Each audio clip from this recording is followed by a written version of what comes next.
The Crusades were the first drastic holy wars the world had ever seen.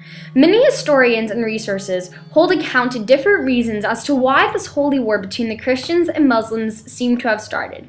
However, what they all hold in common is that it was a war the Christians fought for religion. Jerusalem is a very important land to Judaism, Islam, and Christianity. The city of Jerusalem holds a holy significance to the Christian people. It is the place where their Messiah, Jesus Christ, was born, lived, and was crucified. Christians of the Middle Ages made many sacred pilgrimages to Jerusalem. However, in the 7th century, Jerusalem was taken over by the Turks. These actions awakened a desire to rescue the Holy Land from the Turks and others in the area. All they needed was a call to action. In 1095, the Byzantine Empire was under much pressure from the Seljuk Turks and appealed to Pope Urban II for aid. Pope Urban responded positively, moving forward with the planning of the First Crusade. The First Crusade appeared to be a risky investment, and many were shocked by the Pope's support. The Pope saw it as an opportunity to move idle feuding nobles out of his land and bring more tranquility and peace home. The uprising nobility saw it as a chance to gain new land and fortunes. However, those were only some of the lesser reasons for war. More importantly, driving the Crusaders to fight was the religious significance they would gain. While giving his speech at Clermont in 1095, he got the Christians very excited about fighting by first reminding them that the Holy Land belongs to them. Pope Urban II continued to make very strong statements, reminding them that their families should not come before their loyalty and faith to God. The most powerful message that caused many Christians to fight, however, is not just the idea of faith and loyalty. It was the promise the Pope made, saying that everything one used to be or do would be forgiven and forgotten, and no weight in the purgatory would be ahead of any crusader. With the promise of God accompanying them on this journey, thousands of crusaders prepared to leave Europe for the Holy Land. Those who volunteered to go to fight for the Holy Land cut out red crosses and sewed them on their tunics. This is how they gained the name Crusaders, from the French word croix, which means cross. The word later changed to Crusader, or Crusades. The time following the Council of the Clermont was marked by a widespread religious excitement. In every town, people preached the words, "If God wills it." A monk named Peter the Hermit gathered many followers. He lived in France and took up his cross in a literal sense, rode from town to town carrying this cross before him and preaching to many about the Crusades. In the summer of 1096, a mass of lower men, women, and children set out for the Holy Land. This was called the People's Crusade, or Peasants' Crusade.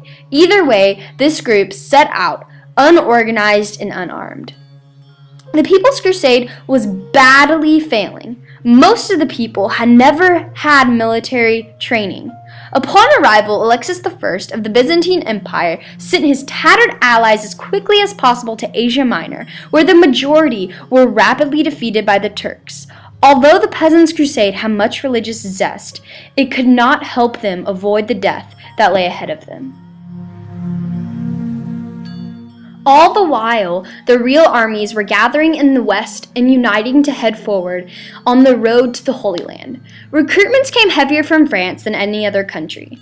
The Crusaders did not have one single commander, but all set out for Constantinople by its own route and at its own time. The journey to the Middle East was very difficult. They could not travel by the Mediterranean Sea because the Crusaders did not have control over the ports, so instead they had to cross land. They covered thousands of miles through all different conditions and terrains. The Crusaders ran out of fresh water, according to a survivor. Some had to drink their own urine, animal blood, or water that had been in the sewage. Disease was common, especially even more often when drinking of the dirty water. Next up was Antoch, a strongly protected Turkish city.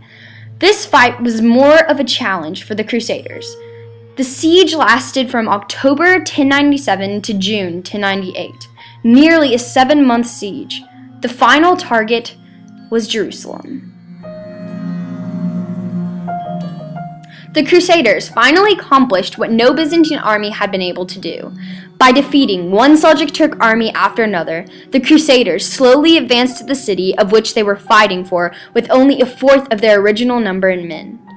When the soldiers' gaze was set upon the holy city, everyone is said to have exploded with joyous cries. They all embraced with love and even kissed the ground they were walking on. They then proceeded to take off their shoes and uncover their heads.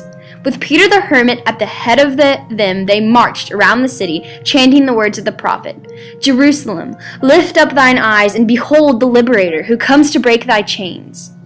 The first assault made by the Crusaders on the walls of the city was repulsed. However, due to their fine military training and superior weaponry, along with the weak Islamic government, the Crusaders captured Jerusalem on July 15th, 1099.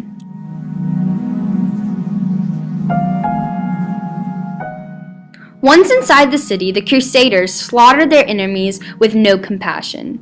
The Christians took possession of the houses and properties. Each soldier had his right to that which he first seized and put his mark upon. Once adjusted to their new homeland, their fierce warriors turned into international traders and businessmen.